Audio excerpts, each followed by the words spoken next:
something so fast. Never had a chance to learn nothing, and there's so many just like you.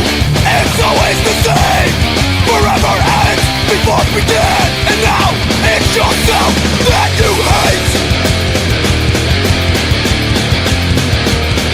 Spit my rage in your face. Spit my rage.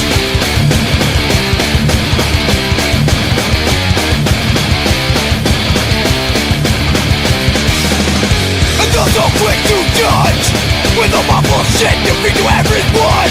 Lost in contradiction. Now it's yourself that you can't live with. Spit my rage in your face. Spit my rage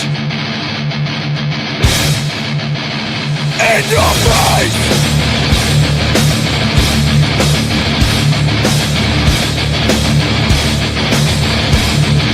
Oh God! Back down to size.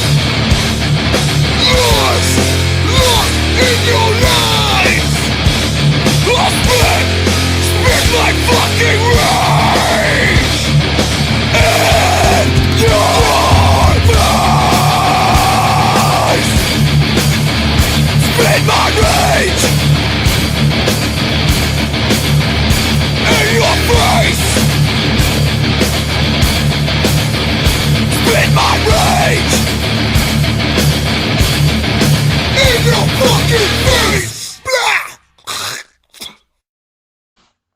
2 screens into my demo to Microsoft, I taste blood and have to start swallowing. My boss doesn't know the material, but he won't let me run the demo with a black eye and have my face swollen from the stitches inside my cheek.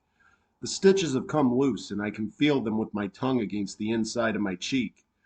Picture snarled fishing line on the beach. I can picture them at the black stitches on a dog after it's been fixed, and I keep swallowing blood. My boss is making the presentation for my script, and I'm running the laptop projector so I'm off on one side of the room in the dark.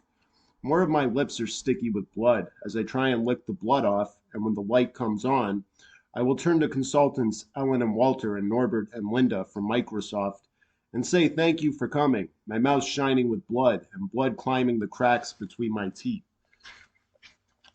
You can swallow about a pint of blood before you're sick. Fight Club is tomorrow, and I'm not going to miss Fight Club. Before the presentation, Walter from Microsoft smiles his steam shovel jaw like a marketing tool tanned the color of a barbecued potato chip.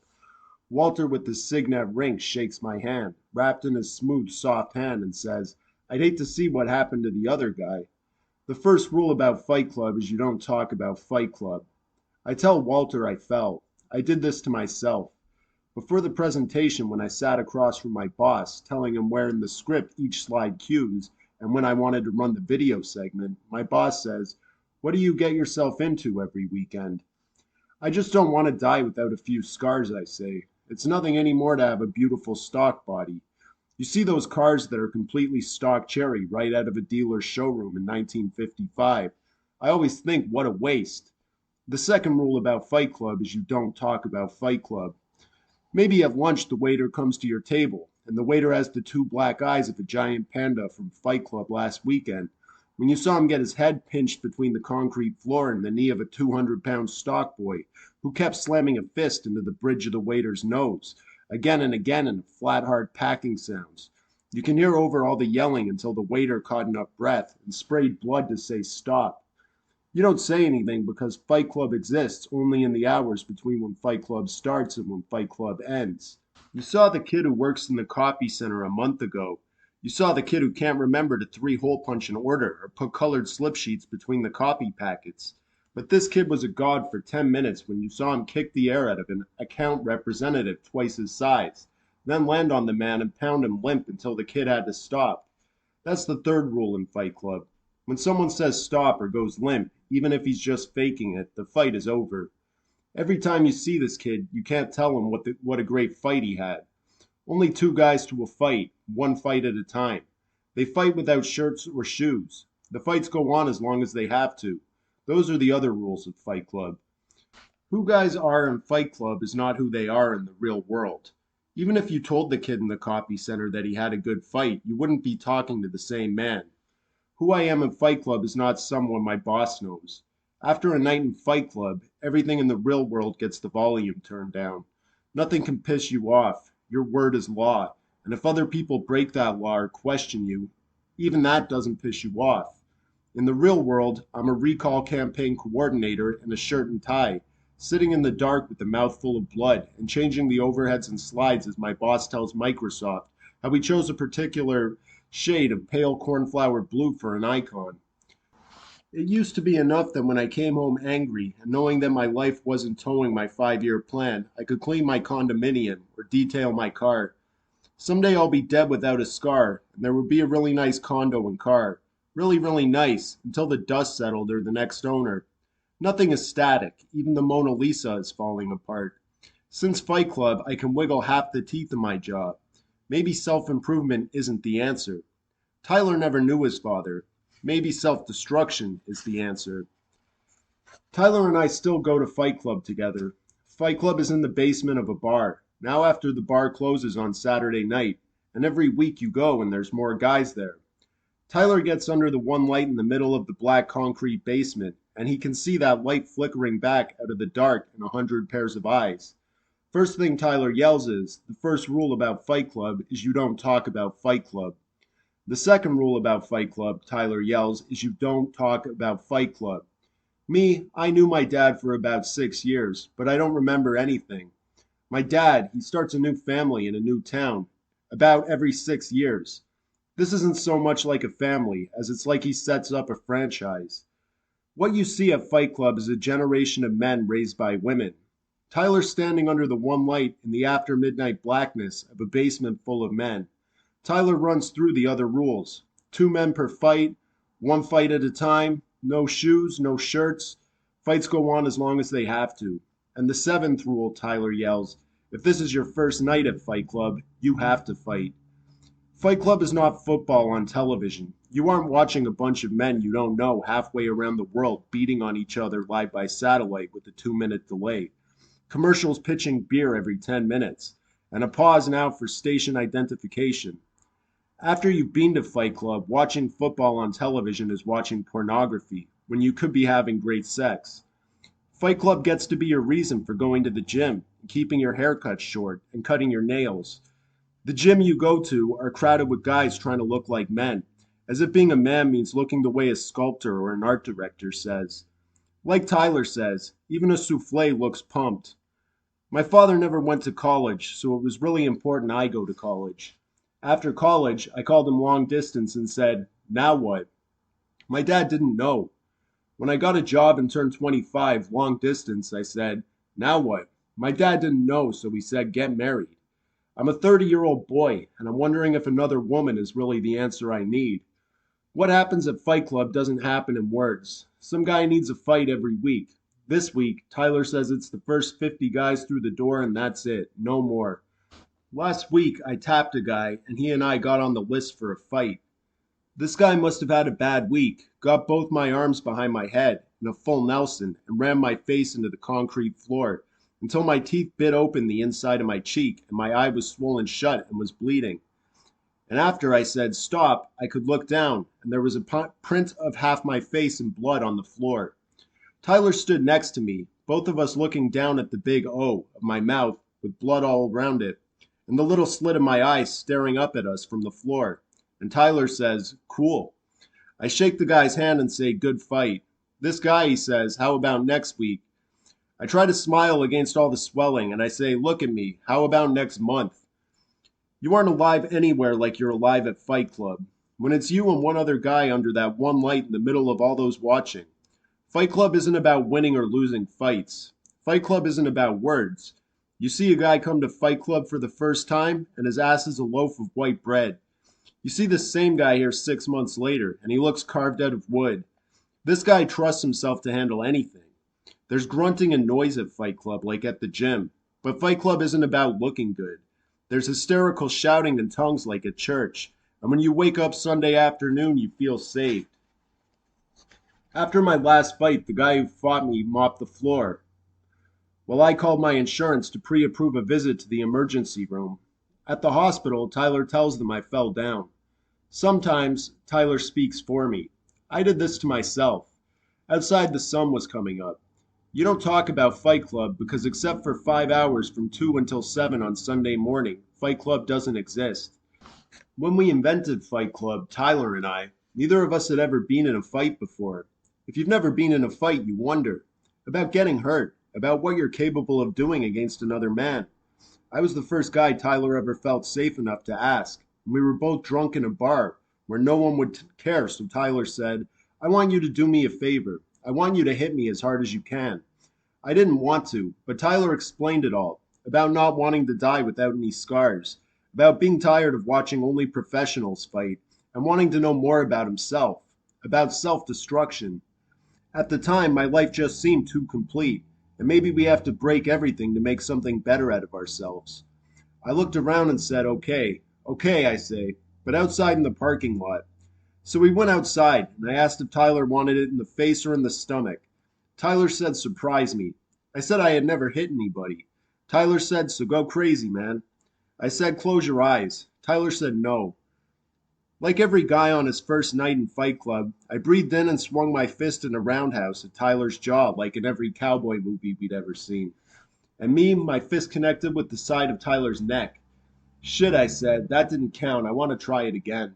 Tyler said, yeah, it counted, and hit me straight on, pow, just like a cartoon boxing glove on a spring on Saturday morning cartoons, right in the middle of my chest, and I fell back against a car. We both stood there, Tyler rubbing the side of his neck and me holding a hand on my chest, both of us knowing we'd gotten somewhere we'd never been, and like the cat and mouse in cartoons, we were still alive, and wanted to see how far we could take this thing and still be alive. Tyler said, cool. I said, hit me again. Tyler said, no, you hit me. So I hit him, a girl's wide roundhouse to right under his ear, and Tyler shoved me back and stomped the heel of his shoe in my stomach. What happened next and after that didn't happen in words, but the bar closed and people came out and shouted around us in the parking lot. Instead of Tyler, I felt finally I could get my hands on everything. In the world that didn't work, my cleaning that came back with the collar buttons broken, the bank that says I'm hundreds of dollars overdrawn, my job where my boss got on my computer and fiddled with my DOS execute commands, and Marla Singer, who stole the support groups from me. Nothing was solved when the fight was over, but nothing mattered. The first night we fought was a Sunday night, and Tyler hadn't shaved all weekend, so my knuckles burned raw from his weekend beard. Lying on our backs in the parking lot, staring up at the one star that came through the streetlights, I asked Tyler what he'd been fighting. Tyler said his father. Maybe we didn't need a father to complete ourselves. There's nothing personal about who you fight in Fight Club. You fight to fight. You're not supposed to talk about Fight Club, but we talked, and for the next couple of weeks, guys met in that parking lot after the bar had closed. And by the time it got cold, another bar offered us the basement where we meet now. When Fight Club meets, Tyler gives the rules. He and I decided. Most of you, Tyler yells in the cone of light in the center of the basement full of men, you're in here because someone broke the rules. Somebody told you about Fight Club. Tyler says, well, you better stop talking, or you'd better start another Fight Club, because next week you put your name on a list when you get here. And only the first 50 names on the list get in. If you get in, you set up your fight right away if you want a fight. If you don't want to fight, there are guys who do, so maybe you should just stay home. If this is your first night at Fight Club, Tyler yells, you have to fight. Most guys are at Fight Club because of something they're too scared to fight. After a few fights, you're afraid a lot less. A lot of best friends meet for the first time at Fight Club. Now I go to meetings or conferences and see faces at conference tables.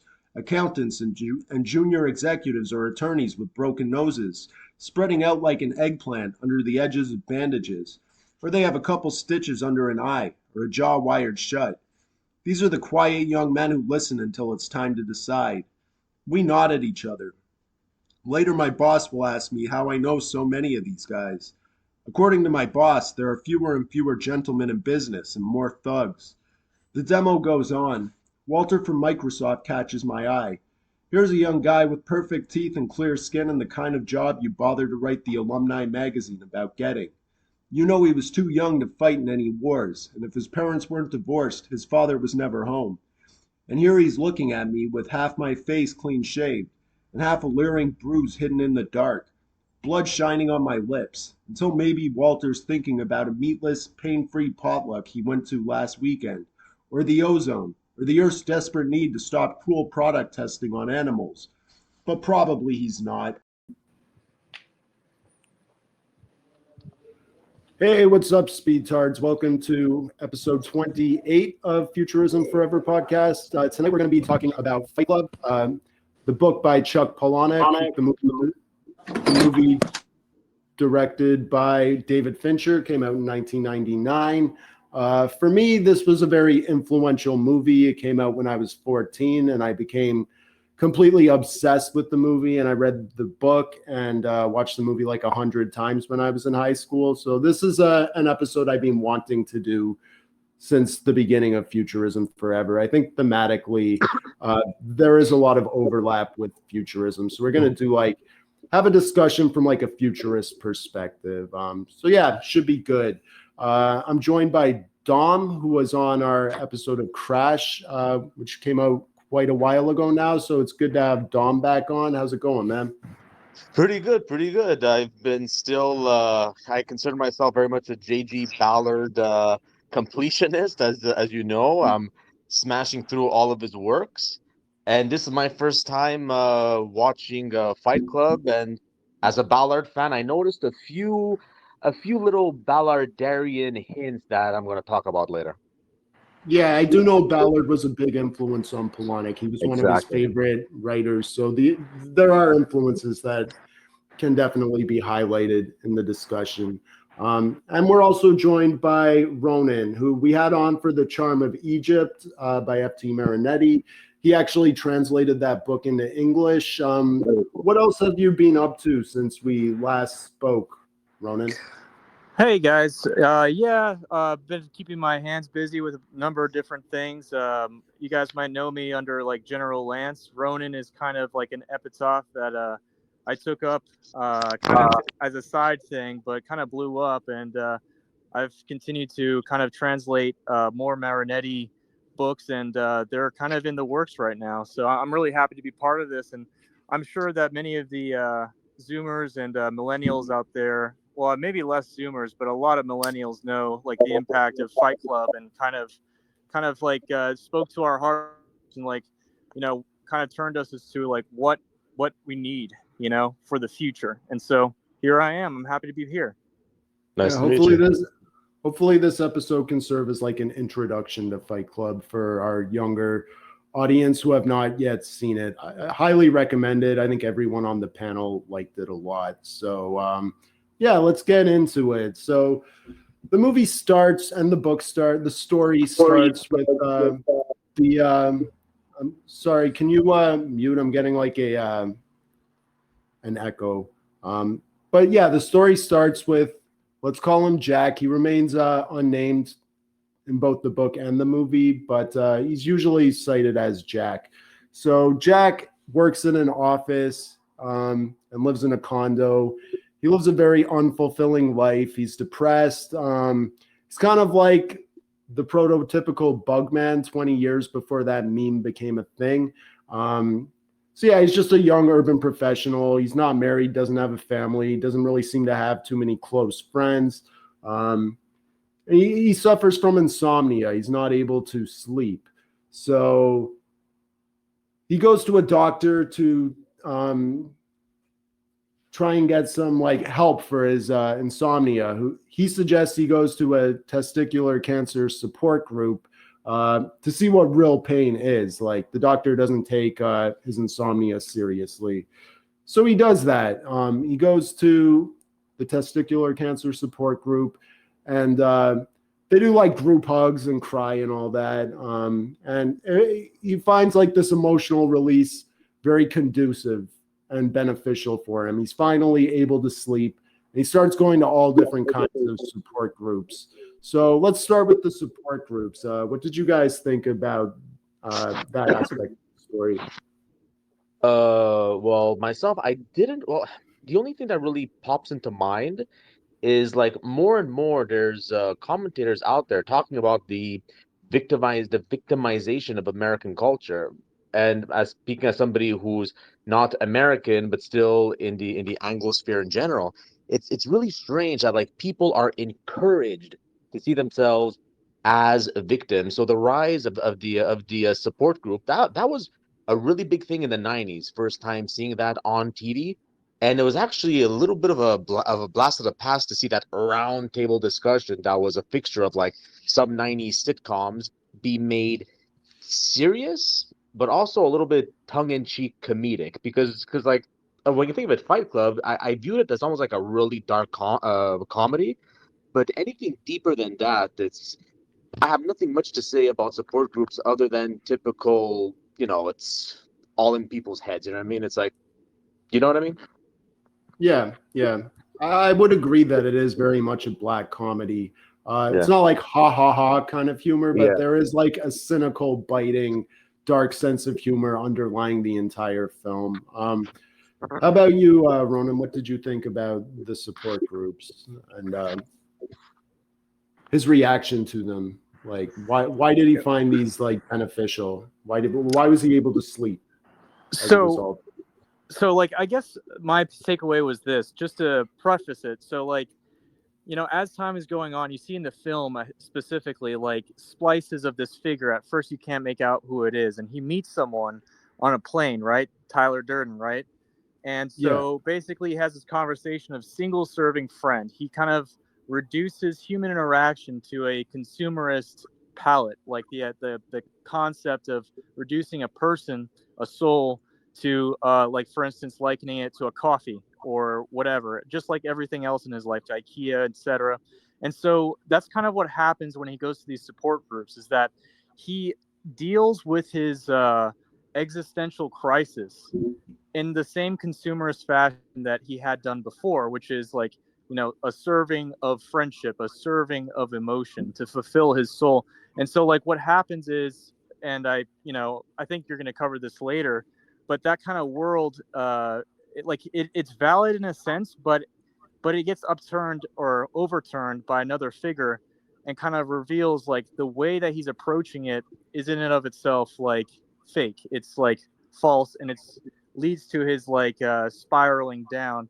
And I kind of wanted to wait just a little bit more just to comment on it, but basically the essence of his experience is kind of a man that kind of goes out to seek like that thing, but he doesn't know that he's missing something so fundamental and can only conceptualize within an IKEA catalog. Like for instance, getting the fresh new pair of whatever glasses from Peru or whatever, and he doesn't realize it unless like these events are serve as a catalyst to his soul. But how about I give it back to you and you tell me that? yeah. He definitely has something lacking in his life, but he doesn't really know what it is. He tries to fulfill that void with consumer purchases. Like he's really into the IKEA catalog and buying like I don't know, stupid little trinkets or whatever. To try and like fill the emptiness in his life. He doesn't really have a family. He doesn't seem to have too many close friends. He seems kind of numb to it all. I think the support groups allow him to open up emotionally, and it offers a release for him. And he can like share in other people's misery in a way, and yeah, it's a release for him. That's why he's able to sleep. It kind of cures his depression and his insomnia. And yeah, he goes to the support groups, unloads, and able to get a good night's sleep. He feels better about himself. Maybe it's things aren't great for me, but these guys have it much worse. It helps put his dissatisfaction with his life in perspective. All things considered, things could be worse. So yeah, I think that's what he gets out of it. And yeah, let's talk about Tyler Durden now. He meets Tyler Durden on a plane. He travels a lot for his job. This is a good part to bring up Ballard, actually, to go back to the crash episode. So what he does is he works for an automotive company, and he travels around. I guess what I would describe, like he, I if there's like a malfunction with like the design of the car or something that they're selling, he assesses what the cost would be to do a recall, and if paying off the victim of this mishap in the design of the car is greater than the cost of doing a recall, they don't do the recall. So he looks at a lot of burn victims, a lot of tragedies as a result of the car. It's like it very much highlights the unethical nature of the kind of capitalist society we live in. Dollars are more important than lives. The companies don't really care. What the effect of their product has on the consumer. They'll just pay off the grieving families who lost a loved one or something. So, Dom, do you want to draw any parallel with Ballard there? Well, yeah, I will, but before that, in the original novel, the sort of the dehumanization of himself through his job, is that written? Does that come through? Because remember, I haven't read the book, so you've read, well, you and I have both read Crash. Is there any like descriptions of crash victims that could be paralleled with Ballard's writing and Chuck Palahniuk's writing, by any chance? It doesn't get into the same detail as Crash does, where it's very much about the car crash victims. Like they're like car crash fetishists. They get off to this, so like it's in almost pornographic detail, the effects of car crashes. And because there was that scene in which the main character Jack is in the parking garage, and my Ballard senses went off. Not to sound cringe there, but they're there with the inspector and they're looking at the burn marks on the seat, and there's all like human remains, splatter, whatever, and he compares it and he's like, oh, it's very artistic. And I thought to myself, that's kind of something, looking at the trauma of a destroyed human corpse, just the aftermath of a crash or any disaster in general. That is Ballard's bread and butter. Like one of his major themes, or stylistically speaking, is basically being one of those rare artists who's really able to paint an image of trauma through literature, which is really, really hard, but he's got that down packed. So that scene, I started to ask myself, maybe the original writer was a Ballard fan. He seems around the same age. And talking about trauma and stuff, well, we could touch upon that later on, specifically when it comes to the actual fighting of Fight Club. I seriously think one theme in this movie that's really prevalent is basically binding people through trauma. In this case, the trauma of getting the shit kicked out of you, which is a theme that Ballard uses a lot, specifically in the 90s, in the third phase of his career.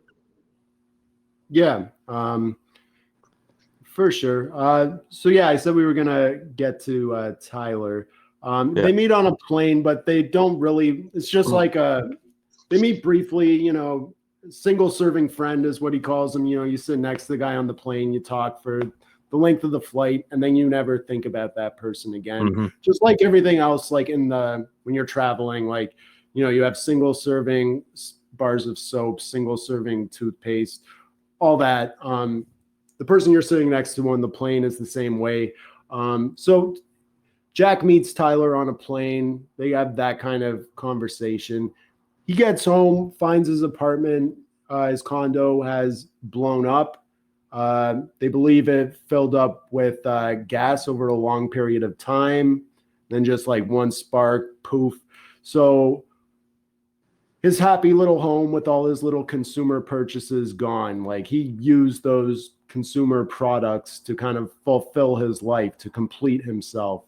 And then in the blink of an eye, due to some freak incident, it's all gone.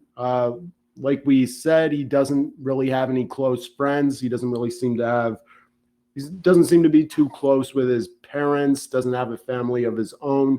So he has no one else to call. He got Tyler's business card, who runs the Paper Street Soap Company. So he gives Tyler a call. They meet at a bar, have a few pitchers of beer, get drunk. Tyler kind of introduces his philosophy of life, And yeah, he asks him to hit him as hard as he can out in the parking lot. And they both say they've never been in a fight before. They don't want to die without any scars. And yeah, this is even better than the support groups for Jack. And he goes all in on it. So yeah, Ronan, do you have any thoughts about Fight Club?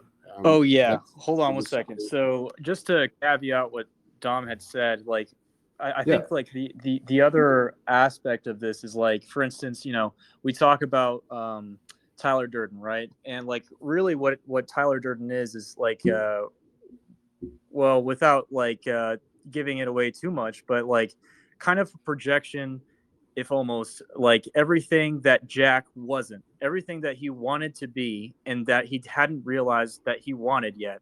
And so that's kind of what happens in the beginning, where if you know Carl Jung and the projection of the shadow, right, and the idea that like for instance, the inability to cope with reality, and ultimately, if you guys remember from the movie, all his belongings, everything that he had previously used as a foundation for his personal identity and his like, how do you say, his mission in life to accumulate all these IKEA things are blown out from the sky from his apartment. It was blown up, and so everything, his entire identity came apart, and it kind of gives the background, the reason for him to reach out and talk to this kind of figure, so Tyler Durden. And in addition to all this kind of like happening in the background, it's kind of the setting the scene for him to kind of move away from a rejection of like the material. And if you lived during like the 1990s, like one of the biggest movies to kind of complement the Fight Club is Office Space. I'm sure that is a huge spoof of exactly what they're talking about. Jack talks about his boss, the same coffee, splattered shirt. He could tell what day it was just by the shirt that his boss was wearing. The mundaneness of like, and the lack of character, depending on what city he went to. He would talk about how he traveled from Chicago to New York and wouldn't know what city he was in, simply because of the fact that everything is the same. Everything is gray. Everything is drab. Everything is office culture. And that kind of sets the pretext for like how we feel now in 2020 is kind of a cumulus of 1990s like office culture. You know what I mean? But Yeah, exactly. But again, as we project through this kind of thing, and I think Don was right about like, for instance, the kind of like aesthetics of like the how do you say that, like the kind of grotesque nature of like, for instance, there's a scene where he's investigating a car having blown up, and there's like fat that had congealed from the body, and he talked about in such a cavalier way that like oh, that's kind of like a It's modern very art artistic. piece, Yeah. So I mean, I'll hand it back to you, Don, but I think I don't want to give away too much of the plot just yet. Yeah, we are allowed to do spoilers too. I should have stated that at the beginning. I think we kind of have to analyze Tyler's and Jack's relationship with each other.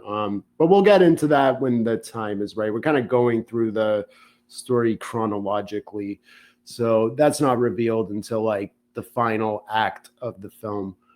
But yeah, so Jack loses everything. His apartment blows up. He loses all his consumer products that he uses to complete or fill the void in his life.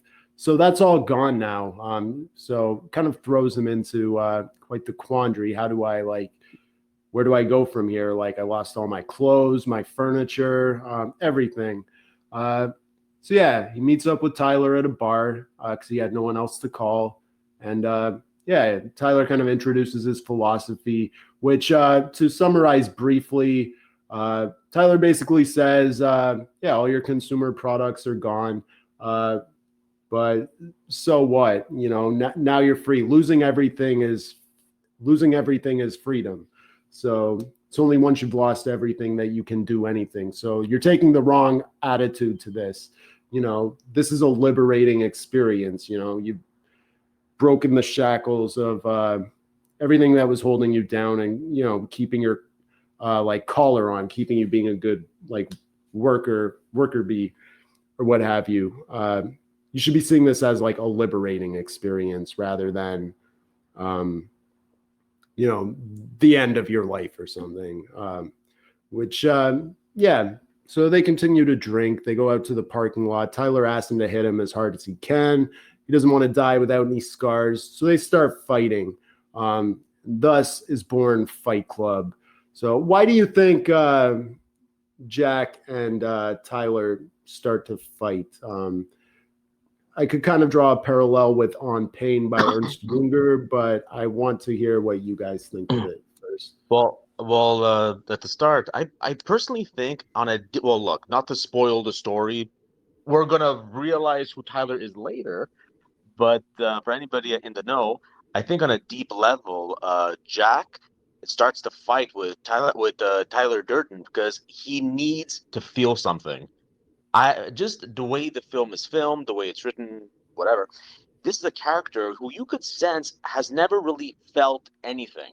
So I think at that moment he's probably going for broke. This clearly isn't a scene where any drug use is being used. They're clearly inebriated, and anybody who's been drunk knows the senses are numbed. So having that fight in what essentially amounts to basically late 90s America, which is the beginning of this sort of neoliberal hellscape we're living in now, just that action alone, that little rebellion made him feel something for the first time. So I think that was the main catalyst. Yeah, and I mean, like, it's also kind of him confronting, just as you say, like, not just the environment, but his own like being, and kind of like creating a new synthesis. And if you see in the background, it's kind of subtle. I like how the director kind of framed it, but you only see a couple of dudes in the background kind of looking interestingly at him pick a fight with Tyler. I don't know if you guys saw that. But like, I thought that was like very kind of cool because it's a parable of how exactly ideas gain force. It's more of you have to perform it and make others see what it looks like, and it draws them. I mean, I think that was the most interesting thing, Wait. What do you mean by perform? Because when people talk about situations like this, the second they start throwing out perform, my knee-jerk reaction is to think certain acts will be performative. Do you mean it? Do you mean something like that? So, yes and no. So obviously, there's the what it's become to say, which is like a kind of a play act. It is not a play act. It is real, right? Like, yes. so. Okay. In the context, it's real. However, it's like the embodiment of action. And to tie it back to kind of like futurism, which I'm sure is kind of like the interesting overarching theme, though, is that Marinetti's own time kind of had a similar but not quite the same situation where everything was so stuffy, everything was so kind of stagnant, and everything was safe. And he had such an emphasis on, for instance, careless action, the act of anarch, of combat, of movement. And I think like there's a lot of like synergy between exactly that sacrament, if that makes sense, and Marinetti himself having a vision of futurist like kind of violence and vision. Okay, I see. Because looking at this film now in 2022, like when you said performance, my go-to reaction was, as I said, anything that's performative, because nowadays people who are really drawn to this movie, they know what ails the world. They know this neoliberalism we're living in is becoming its own form of stuffiness. Everything is safe. All edges are blunted. So any would-be Tyler Durden has to, what they begin to do, or any would-be Jack for that matter, they start to be attracted to people online who are going to give them the roadmap to feel something, the roadmap to be the greatest version of themselves. And those guys are just grifters. Whereas in that scene, Jack becomes his own man. He kind of like breaks the wall, let's say, and is not the grifter. He's his own person at that point. You know what I mean? So that's why. Exactly. And I try to not kind of like use the same language, but unfortunately, by poverty of culture, the American culture is as poor spiritually as kind of like the movie itself is trying to show. But it's not a performance per se, but it is a ritual, if that makes sense, of a part of a greater story that's going to unfold. I think that's what, just to clear up for the audience, my Okay. entire meaning. Yeah. No, but what I was trying to clear up with performance is there's like many grifters out there. One go-to guy that I just can't stand is this guy called Jack Murphy. If anybody's Oh, heard yeah. about that name before. Yeah, Oh God, he's such a briefly. loser. Anyway, not to go off track here. He's one of these like self-help gurus that if a person like Jack were around right now, they'd probably be attracted to his stuff whereas not doing the Tyler Durden way of doing things, which despite being a movie is a little bit more productive.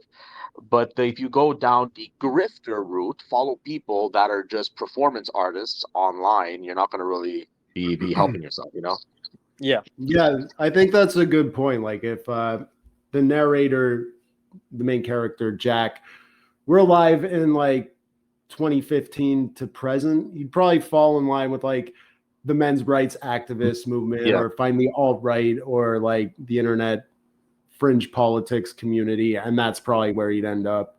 Rather than meeting up with the boys and fighting each other for the lulls, which is ironic because a friend of the original author, Chuck Palahniuk, a close, I don't want to say friend per se, I think they're just really close acquaintances, is Jack Donovan, believe it or not. Out of all those guys in the manosphere, people, talking about masculinity, whatever, Jack Donovan is the only one that's actually sincere. The other guys you'll name, those are just complete grifters, just to throw that out. Yeah, Jack Donovan recently did a video on Marinetti, Marinetti, the Futurist Manifesto. What did you think of that? I thought it was like a good reading. I thought The Way of Men was a good book, to be honest. It states things that are kind of obvious to me, but like it's worth reading if people haven't read it. Especially if you're a young man, so you don't have like a strong like male figure in your life, like single mother kind of scenario. I think like the book could be valuable for people like that.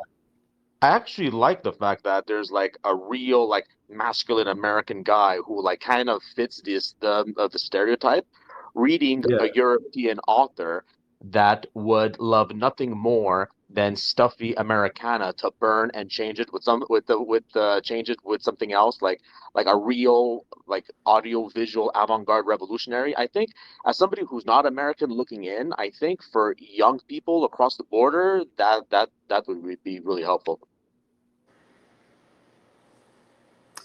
Yeah, like just to comment on the Jack Donovan thing. I mean, personally, I mean, from years ago, I kind of already had been introduced to his ideas from afar. I haven't read his work, but I do know that he's like closely associated with these guys. I think they're called like the Wolves of Vinland. Yeah. Paul Wegener, Paul Wegener. Thank you so much. And like again, like I have like a cursory knowledge of these people personally, but yeah, I mean, a lot of American culture, unfortunately, is perceptive, and just to kind of reinforce what you had previously said, it's performative, but without substance. And say what you want about Jack Donovan, what I've heard is that he's always like consistent bringing act and his vision together. So I mean, it is kind of interesting to bring that like Tyler Durden archetype in our real life. Mm-hmm. Yeah, I do think Fight Club kind of predicted or acts as a precursor to like the men's rights activist thing, because it is very much a movie about and a story about masculinity and the lack of it. Like it's a very feminized society. Fight Club is like kind of their attempt to reclaim their masculinity and do manly things among themselves, which takes the form of beating the shit out of each other, initially in parking lots. And then they find a bar that allows them to use their basement, and they start like an underground fight club. So yeah, I do think that's an important theme of Fight Club, like the loss of masculinity in our society today, and an attempt to reclaim some sense of masculinity. It is also an important theme in futurism. And Junger talks a lot about like war and violence as like a transformative act. He's like very concerned with like the metaphysical and spiritual aspects of warfare and violence in general. Marinetti is too. He doesn't takes a kind of a different approach to it, but yeah, it's kind of why Fight Club fits in with what we're doing at Futurism Forever. Just thought I'd throw that out there. No, it's great, man. Because when you think about it, not to cut you off there, it's very rare nowadays to meet or even consume the work of a real warrior artist. Like you look at Ernst Jünger, the man was very much a German style aristocrat. I think, if I'm not mistaken, his family was part of the Junker class, the aristocratic German elite, and he was bred for war. Like he had a quote unquote a jolly good time in the First World War, and later on was a captain in France during the Second World War, and actually rubbed soldiers with the French author Céline, who he actually considered a nut. Then there's Marinetti, who was, I think, in the Italo-Turkish War. Yes, he was in the that's right, the Italo-Turkish War and the war in Abyssinia, and I think he was in the First World War as well. So people like yeah, that are very, very rare. yeah, No, absolutely. But I think that, and also to tie them all together, is that for instance, in Fight Club, Tyler Durden, like, or rather Jack, kind of comments about how these men would gather in the basement and fight, and he always said, like, it's not about the win or the loss. It's not about that. It's about finding, like, quote unquote, finding yourself. But really, it is about like acquainting yourself with your soul. And like, if you read in, for instance, Storm of Steel, and if you read in Marinetti, it's, they obviously they value a victory, but it's not a cult of victory. It's a cult of action. That's what it is. And you never read in, for instance, Marinetti about the victory, about the end result. It's about the trial and tribulation itself, and who you are during that, like, firefight. You know. yeah. Yeah. Being faced with barriers that you have to overcome. And yeah, we did an episode on pain by Junger not too long ago, and like I think that's also, there's a lot of overlap between On Pain and Fight Club. We don't want to die without any scars. With every scar, there's a story to tell. It means you lived a full life. It's not all about good times or like feeling good all the time. Like you need to suffer too to live a complete life, to live a truly fulfilling life. Like you have to have hardship. Otherwise, like the good times are meaningless. It's just empty. Like, it's all about balance. Like you need to experience both to live a complete life. It gives dimension. And I think I remember reading from this, I think this Italian aesthete, he talks about, for instance, this idea how the most perfect models are not ones that are perfect. It's the one with the kind of like a charm, if that makes sense. But it's a kind of defect or deformity that gives depth to someone that is like otherwise perfect. It kind of makes the person that looks at them like a kind of an understanding of, you can't see a height without a depth, and when you see a scar in someone's face on otherwise someone that is beautiful and perfectly formed, it kind of almost makes you appreciate the perfection more. And so, like, that's kind of what the general idea of life is to give dimension and fullness, as opposed to just the superficiality of 1990s office culture. It's very pretty on top, but it's all wallflowers. Yeah. We kind of passed over Marla, and I think like she's an important yes. character. So before we like move on to Project Mayhem, we should spend some time talking about Marla. She's like the only important female character in the film. There's Chloe, who he meets at the support groups, and she's dying, but like we don't need to spend too much time on Chloe. Marla's like the only female character who's like really important. What were your guys' thoughts on Marla? Nothing much. Just the first time I saw her, I thought that she was like the archetype of a typical like gothy, fashy GF, but that's basically it. She helped move. She helped like progress the plot forward. But I think she was more important at the end. I don't want to blow the ending, but later on when there's that line that Jack's like, "Oh, Tyler Durden isn't here." But other than that, I don't know. I haven't read the novel. Maybe she's more important to the original book. No, I think even in the movie, I think she's. I mean, if you see it from this perspective, like, the reason why he goes into the Fight Club, why everything kind of happens, is because of her. So remember Oh at yeah, yeah. the support network. So in the beginning, there's a lot of support networks. He's doing fine. A month passes by. He finally sleeps until one day, Marla, excuse me, shows up, and basically, he quotes, I see the lie in her, because he's going to like tuberculosis, a whole bunch of support networks that don't have him, and so he can't have the same sympathy, empathy, relationship with the people that are part of that group. And so what Marla does is kind of pokes holes in exactly his defect, his, like, spiritual, if you want to call it, defect, of his soul. And that is not exactly, she's the catalyst for greater events, and ultimately pushes him, some would say a spiral, but really kind of pushes him over the edge and makes him find, go through the whole cycle. She's the catalyst, and throughout the movie, she continuously acts as that agent, but additionally kind of gives perspective for the reader or the watcher to understand where the character himself is coming from. Yeah, it's important to note too that she's also going to these support groups for similar reasons as Jack. So, and she starts going, he's not able to cry anymore, so he's not able to sleep.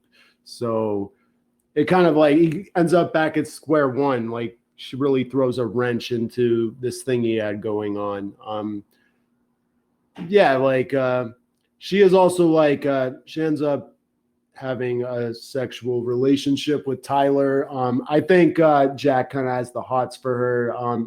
He's a little jealous about this, that she didn't pick him. She chose Tyler. Yeah. She is And an important character throughout in both the novel and the movie. yeah, and like, just to finish up, kind of what the most important thing to me about her was, is kind of like, she's kind of like a siren's call, and she's always saying the same song that he's talking about, but just out loud. For instance, like, just like you said before, that she's always saying, I'm living as if I were to die tomorrow, so that way Uh, she can live. But the reality is that she's always dead inside, and it's kind of indicative by the fact that she's always trying to commit suicide, and that she's sad, and goth GF whatever, and is experiencing her own emotional, spiritual crisis herself. And that's the thing, is that, like, I mean, if there's going to be any feminine or female perspective of this whole Fight Club, her own Fight Club is basically that she's trying to find meaning in men. And ultimately, I mean, without giving spoilers, I think that she finds fulfillment in being part of the same vision. Yeah. Dom, do you have any thoughts on Marla? no, I think Marcel covered everything way better than me. He looked more into it, because my biggest concern with this movie was looking at the human condition from Jack's perspective. Marla, yeah, I completely forgot she was the first domino here. But yeah, I think what was said was downright. Yeah. Okay. Um, so I think we'll break here because I don't want to get into Project Mayhem and have to get cut off. Yeah, I I'm going think to we stop should push recording through. now. I've looked at my schedule. I think we're ready to go. All right. I got to run to the washroom, so give me a Okay. minute. Yeah. All All right. right, cool. Be right back. You guys can talk amongst yourselves and all that. All right. Sounds good. All right, cool. So, Marcel, you ended up translating Marinetti's work? Yeah, Yeah, I you did. was. Yeah, I Yeah, did. I did. you did it for that was the one for Antelope Hill, right? Yes, that's correct. And what's coming up next? You're doing his futurist manifesto for Antelope Hill as well.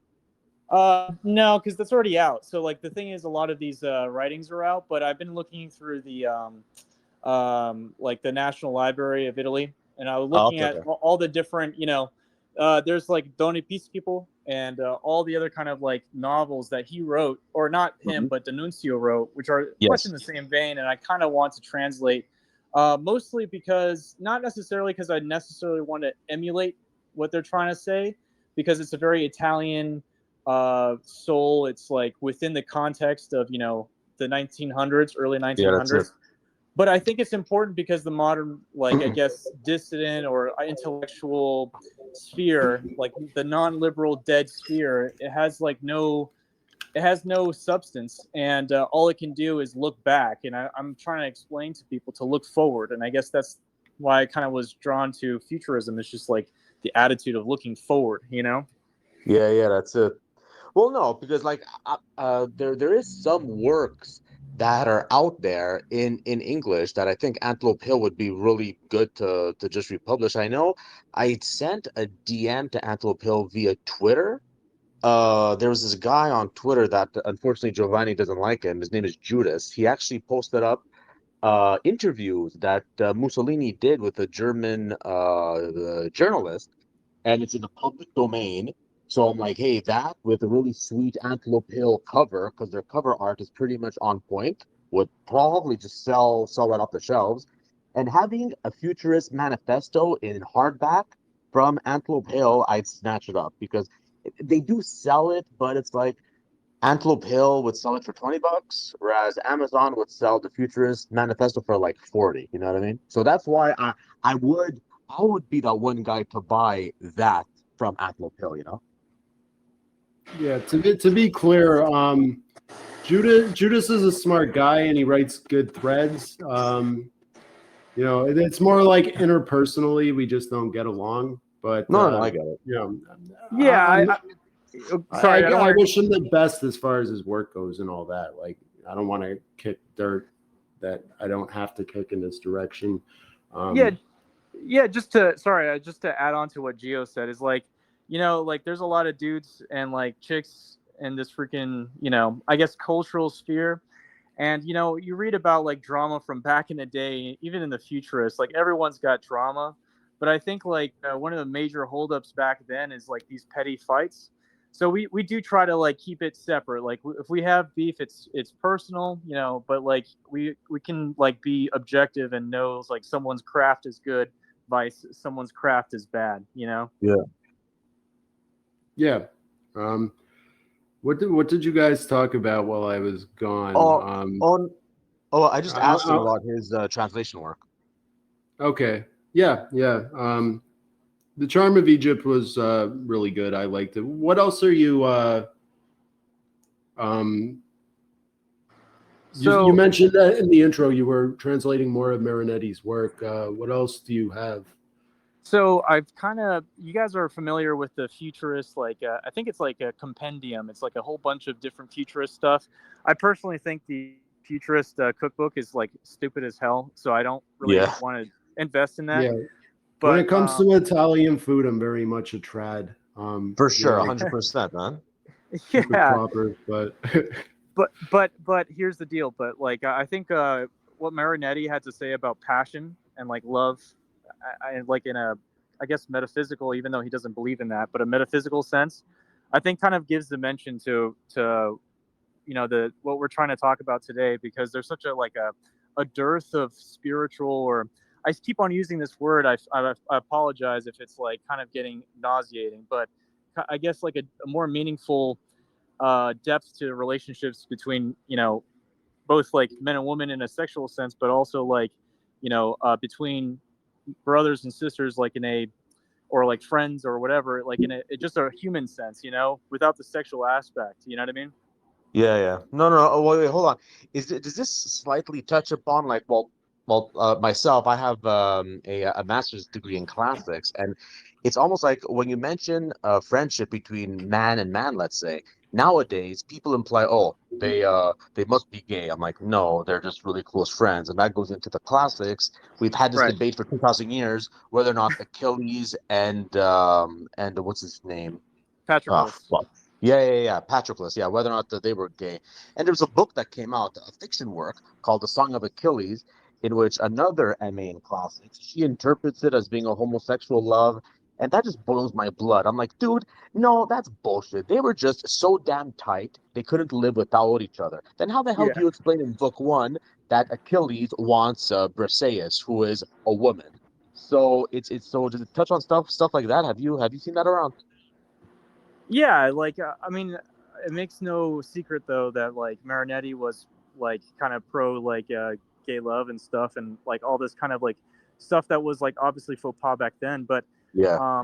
I think that the important part to me is exactly what you just talked about. Is like, have you ever had a friendship so tight that like, you love someone like truly, Yeah. like, love a friend like, like a brother, like closer than that. And like Yeah. I think the thing is, Americans are so materialist that the only way that they can express love is through sex. And for instance, like they talk about like relationships and between like average normies, like NPC faces, right? Like all they can Yeah. do is like fuck things, and they can't like love someone. And I think that's Yukio Mishima talks about like eroticism. If you notice, it's usually sex without the act, and love is something similar. It's like affection without the act, if that makes sense. You know what I mean? No. That makes total that makes total sense. And I've even read, I forget who it was exactly. It was on Twitter, one of the rare times that the Twitter sphere says something intelligent. That the thing about American society is they have a hard time defining the parameters between pornography and eroticism. Like pornography is just explicit, in your face, you know it when you see it. Whereas eroticism is more artistic. There's no penetration, if at all, and it's Right. not meant to sort of assault the senses. Whereas, like, I think this also goes back to like the Protestant sort of creation of America, that sort of Calvinism that America was seeped in, that sort of sense that you have to not have any extreme emotion. Whereas in Latin Europe, there is that demarcation between pornography, which somewhat disgusts people, and eroticism, i.e., in the classical sense, that people could actually appreciate. So I think I, that's a big issue. I think I would even go further in your analysis. I've thought about this before, but the Protestant work ethic, Max Weber, but it's the secret Calvinist Protestant underpinning is the idea of good acts through good works, and works being a material end. And the thing is, there's no such thing as that in the Latin sphere. Like, there's no such thing as good works, like, doing something good physically in the real world benefits someone spiritually. And so Yeah. what's happened is like over what 300-400 years, it's degenerated into basically the material world is your internal world, and now it's been completely robbed from everything within, and everything is shown without.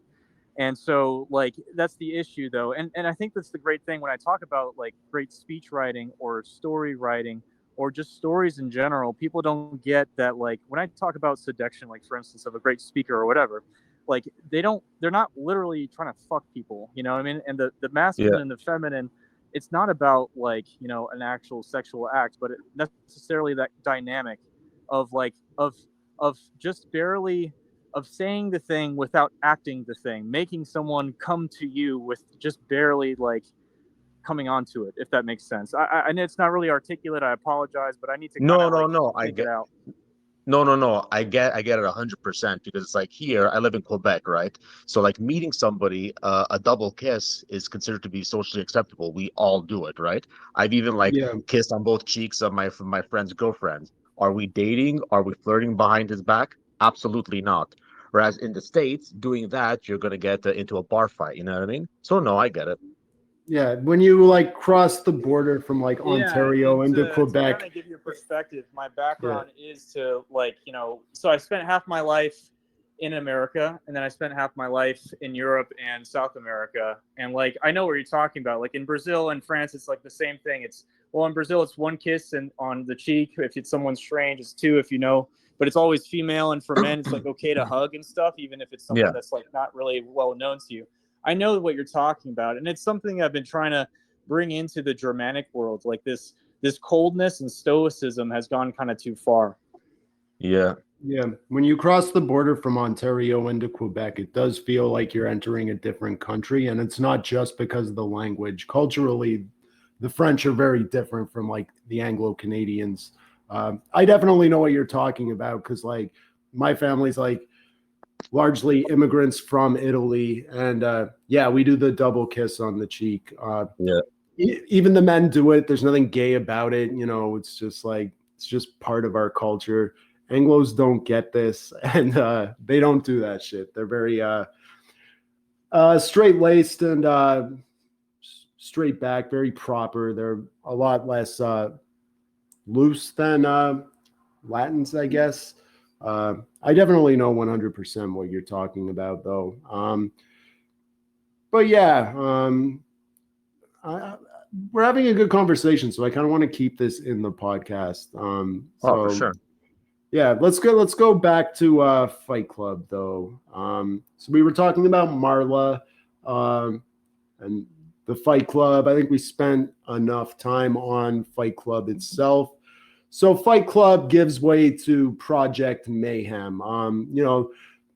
It's grown. It's become a pretty big underground thing. It's hardened people up, and now it's time for like phase 2. So that's when Project Mayhem begins, where they stop fighting each other in the basement, and their aggression is kind of directed outwards at society at large. They engage in like acts of kind of pranks, acts of mayhem, just trying to mix things up. They engage in vandalism.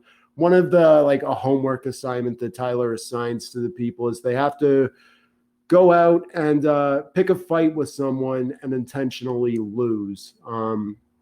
So yeah, what do you guys think about Project Mayhem? Like it seems to have like almost like an anarcho-primitivist kind of lean to Yes. it. Like it's anti-society at large. They want to bring society down and build something new on top of the ruins of the old civilization. There are definitely like anti-civ kind of elements to the philosophy of Project Mayhem. What do you guys think about Project Mayhem? I'm interested to hear what Dom has to say.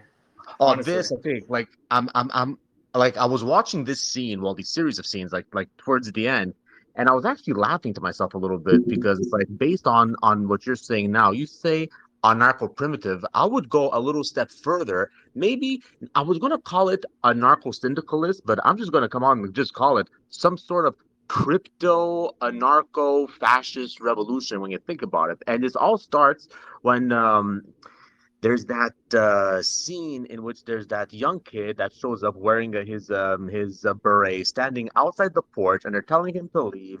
He stands there. They're telling him to leave. He's kind of like the archetype of like a spurgy, demilitarized ardito that can't let anything go. They take him in, and then they take in the other guys. So what you have is essentially a mini tribe of just militarized men, shaved heads, dressed entirely in black, literally on the verge of starting some sort of crypto underground fascist revolution. It's basically I was getting hardcore D'Annunzio vibes from this, and I was loving every minute of it.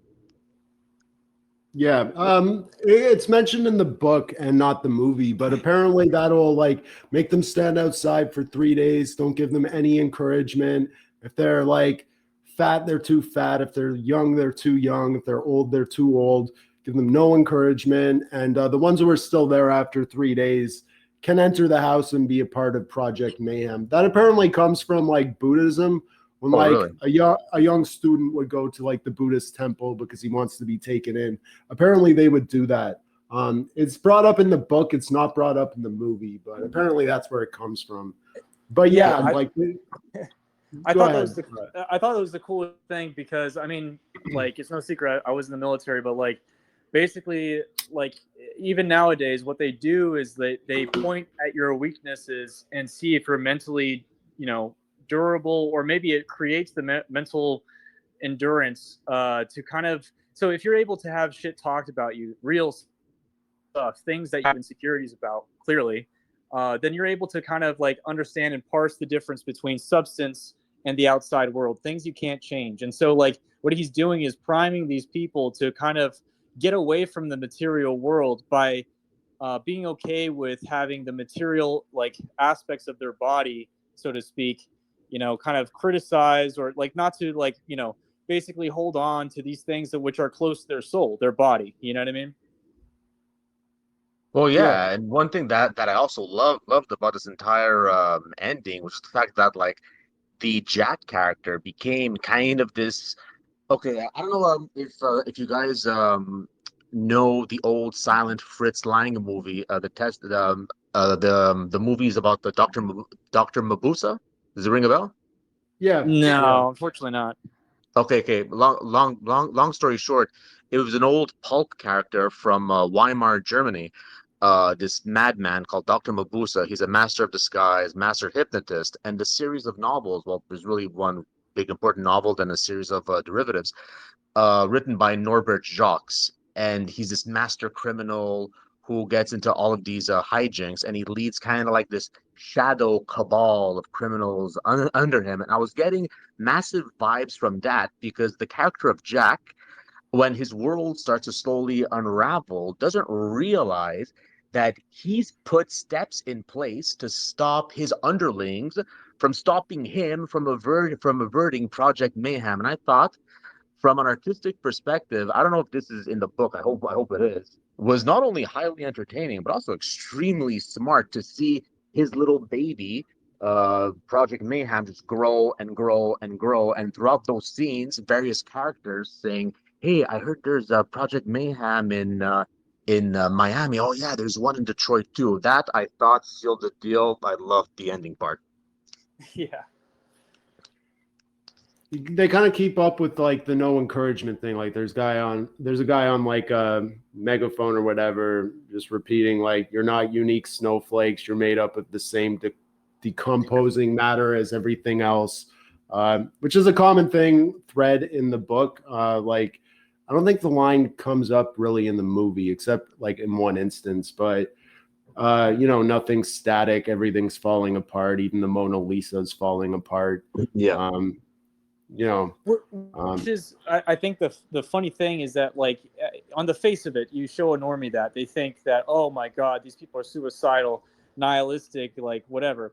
But really, it's the opposite. It's funny because it's like life affirming. It's vitalistic because like what they're not saying, what you can read between the lines is like when they say you're not special, ultimately it's like you're not as you are what you become, and that's what they're doing through this kind of journey, this odyssey, deeper from Fight Club to Project Mayhem, down further to what's that concludes as the Revolution, is like a spiritual journey, one that goes outside of, for instance, Robert Paulson. Like the idea is that he becomes not a martyr, but like he transcends, and that's like what these people are looking for, is that ultimately Robert Paulson became like enriched in his soul and his like body, and his surroundings, his life.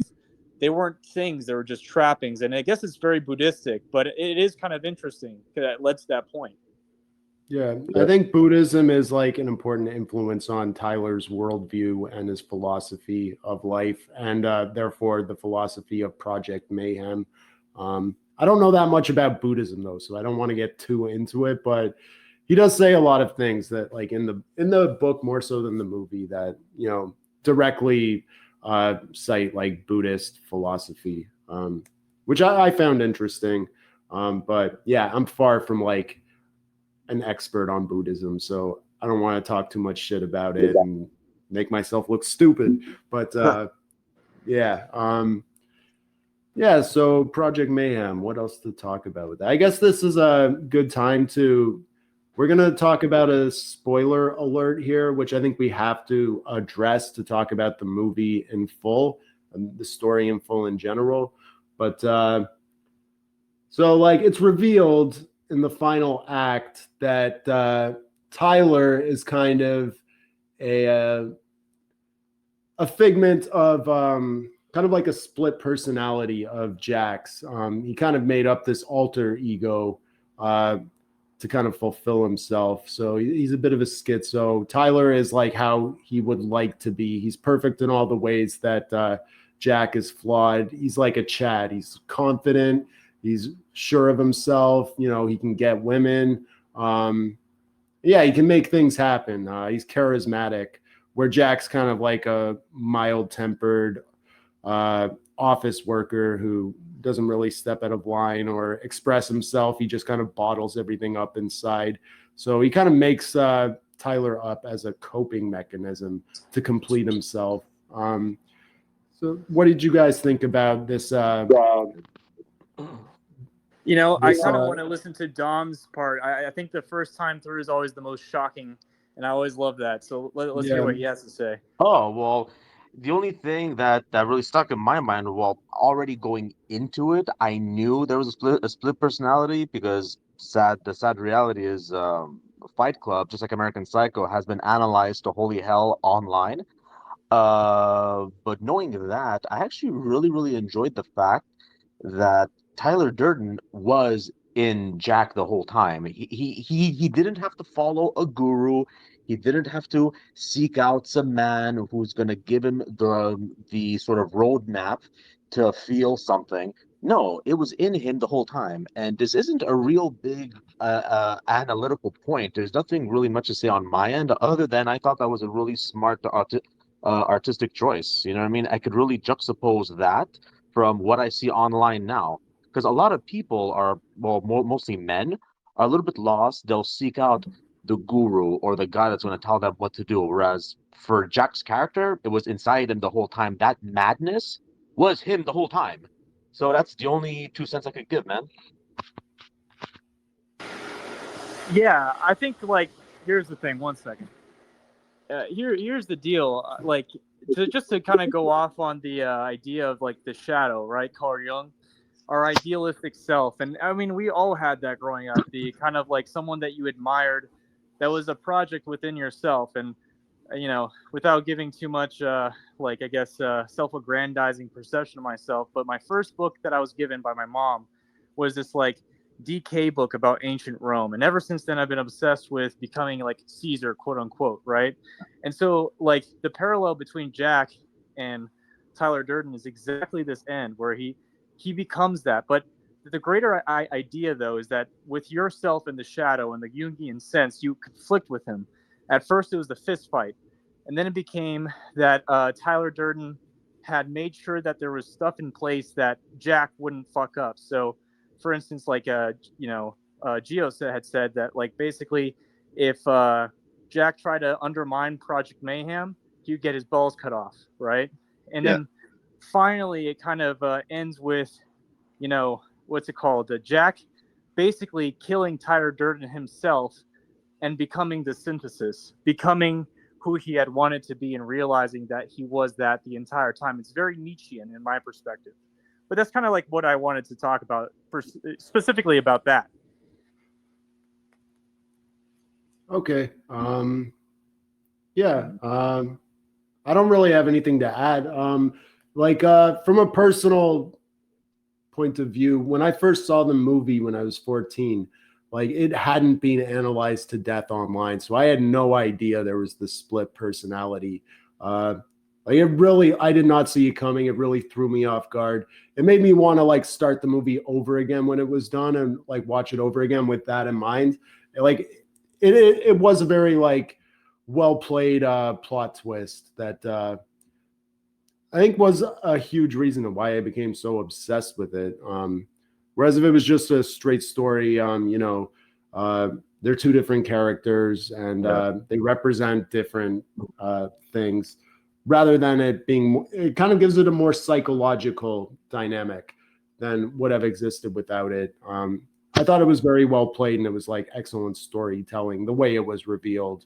Marla is kind of the one who like first pushes him in that direction because of course she's banging Jack, but Jack kind of removes himself from that. He thinks she wants Tyler and that's not him.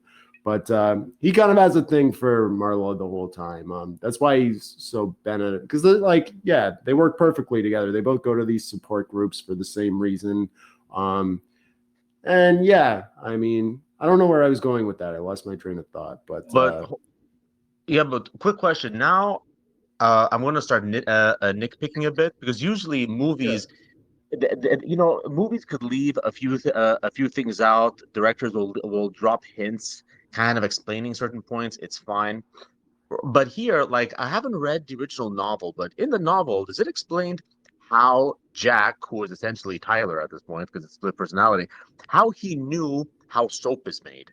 Because like I'm watching this movie and I knew going in it was a split personality situation, but I always wondered like how the hell would the character of Jack know that that human fat makes good soap. Was that explained in the original novel, how he got this information, or he just like fuck it, wing it?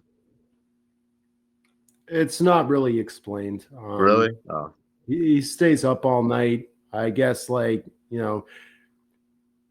he's asking himself, did I sleep? Did I not sleep? Like, he doesn't know what's going on all the time. I think in the middle of the night when he's laying in bed or whatever, trying to sleep, he probably splits and isn't really aware of it, and maybe starts reading books on soap making for whatever Oh. reason. I really don't know. It's not explained how he knew that. There's a few other things, like how did he work all these second jobs? Like he's working at his office job, and then he's the projectionist at the projectionist, movie yeah. theater, and a waiter at like this fancy hotel or whatever. Like, where does he have time to do all this shit? Even if he is Right. insomniac, like. But to like continue on this like psychological bend, right? This behavioral bend, and to kind of give context to the whole overarching theme of the story, which is modernism and like a post-scarce society, right? Are you guys familiar with the experiment called behavioral sync? No. So in the 1970s, there were these scientists that made a rat utopia, and they did like Oh, thousands that's of what it is. Okay. yeah. Sorry. I've heard about that. All right. No, you're fine. You're fine. It's just to give for the audience. It's Okay. thousands of iterations. But basically, what happens is they give all the food, all the water, all the like the perfect mating matrix. So they have like pussy and everything. So they're all satisfied, and they try to see if like under perfect circumstances, like material circumstances, do rats succeed? Now you see the same thing, for instance, in like, just to draw a parallel in the setting, modern America. We have, since the 1950s, been the richest country on earth. The first world. We have everything we could possibly want, and yet we're so poor. All we have is wealth, right? And so in the experiment, what happens is after generation after generation of mouse, people become, or rather, the rats become asocial. That's a Freudian slip right there. The rats become asocial. The women, like the rats, have a 96% death rate for raising young. Like basically, the males start showing asocial behavioral types. Basically, what geeks do today, which is basically become, introverts, people locked in basements, super fat. Either they're super fat, super skinny. The higher rates of homosexual and like atypal sexual relationships is like markedly higher. Ultimately kind of leads to the same event every time, which is the death of the colony. And when they kind of take their last rat from every single colony, they try to make a new colony, and it immediately fails as well. So it's like a spiritual death, and that's something that you see in the decadent periods of every civilization. I mean, I use the word decadent. There's a lot of like baggage with that term, but there's nothing else. There's nothing else with that in the kind of Marxian or materialist dialectic. There's no, because the end goal for that is just material surplus creates happiness, when in reality, psychologically, it doesn't.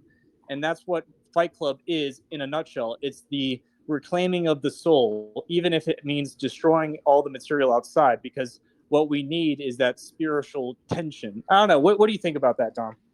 Well, look, like I know about the rat experiment, the Rat Kingdom. I know about that, but I would push back a little bit because although you're entirely right, when we've all seen that meme, good times create. Oh no, there's like hard times create hard men create good times, and good times create weak men, and then the cycle continues. I would push back a little bit because the thing about those rats is they didn't actually create their little utopia themselves. It was given to them, so everything was already there. Whereas America, like in the post-war period, well, mind you, America's would-be allies were completely bombed to holy hell. So basically, America got a good head start to become the world's most powerful economy.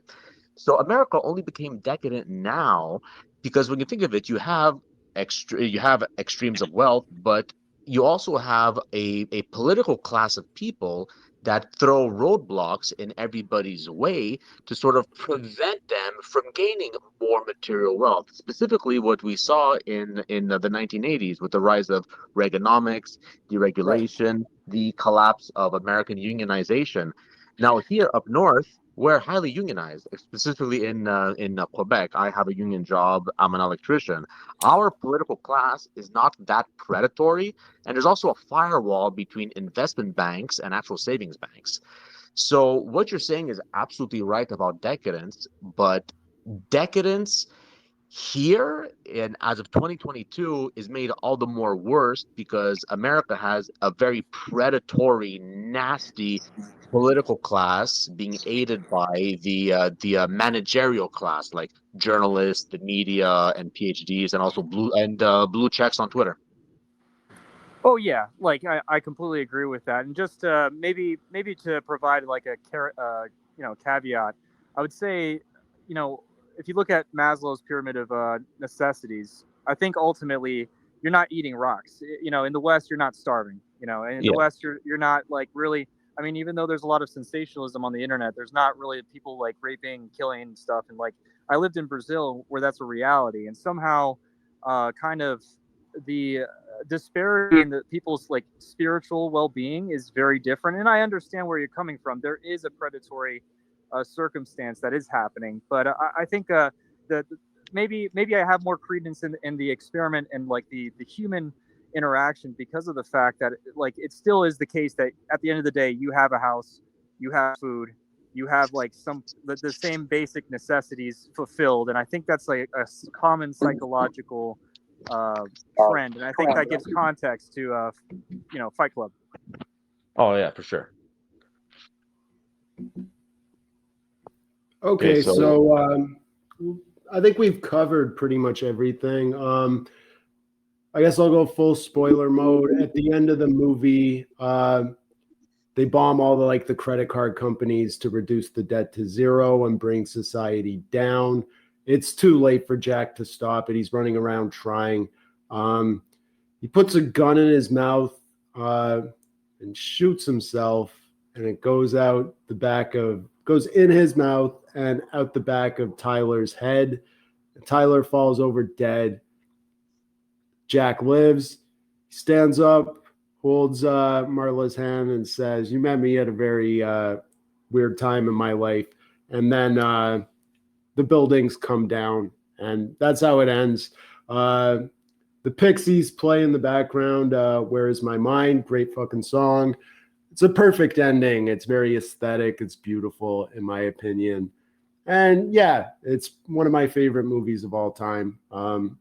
It was a huge influence on me as a 14-year-old seeing it for the first time.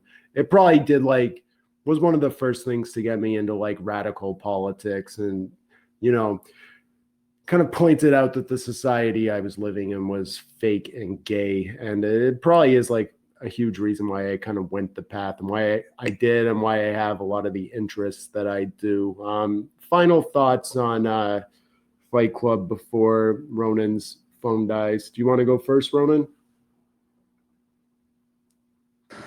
Yeah, just 1 second. I'd say I think the most important thing for me is that, yeah, Fight Club revealed a lot. It kind of identified the problem, but we're left with finding the solution now, right?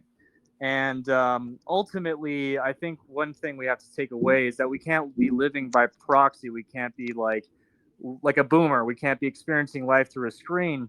And in fact, experience life much in the way that Tyler Durden, or rather Jack, did, which is act, and the act being, well, I can't really kind of advocate for anything. I'm not advocating for anything, but ultimately these acts, they're outside of, they're outside of the realm of, let's say, legality, if you're really kind of living, unfortunately. And that's the circumstance we find ourselves in, that we can't articulate is, whether you're on the right or the left, both are spiritually or ideologically kind of vapid. Why? Because we haven't identified the problem, and we don't know really how to move forward aside from, really what Tyler Durden says and does in the movie, So, I mean, that's the only thing I have to lead, aside from, I guess, hope for the audience, is that, a lot of acts start with just one small, easy thing. First, it was, Fight Club, just the dare is enough. And then everything else goes down that road. Okay. Well, Dom, final thoughts? Well, my 2 cents. I'm looking at this from a complete artistic point of view, and my heart breaks a little bit because we live in a world that's so, well, the Western world for that matter, that's so in the claws of neoliberal financial capitalism that our media landscape, for lack of a better word, really sucks. And the sad reality is a movie like Fight Club would have never have been made now. Whereas a book like Fight Club, you could still publish it, but let's be real, more people watch movies than read. So I think a movie like this, the more Generation Z starts to wake up to the fact that neoliberalism isn't serving them, they'll come back to an old, they will start to identify more with a character from a movie from 1999 made before these guys were born as a way of kind of like red pilling them, not to sound a little bit cringe there. That's the only thing I'm going to say. A movie like that cannot be made in 2022. Yeah, no, you're absolutely correct. Facts. The movie could not have ended that way post 9/11 either. It Yeah, just for would not sure. be allowed. And it's the perfect ending. Like it couldn't end any other way, in my opinion. But yeah, that was our Fight Club episode. I hope you guys enjoyed it. And yeah, we'll be back in 2 weeks to discuss The Art of Noises by Luigi Russolo. So see you guys then. Thanks for listening. Salute. No problem.